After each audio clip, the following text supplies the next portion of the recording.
In this video, I am going to show you how to bulk upload pictures to Pinterest business account. 1.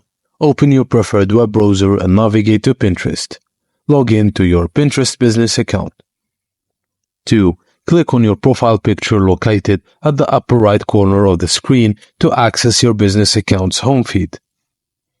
Once you're on your home feed, locate the tabs below the profile navigation options and click on Saved tab. 4. Beneath the Saved tab, you'll find the plus Create icon at the bottom right corner. Click on this icon to initiate the pin creation process.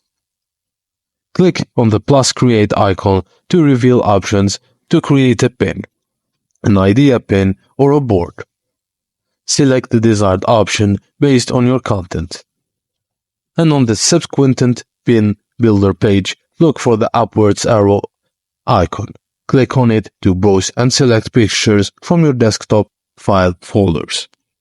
After uploading the pictures, provide a name and description for your pin to make it searchable.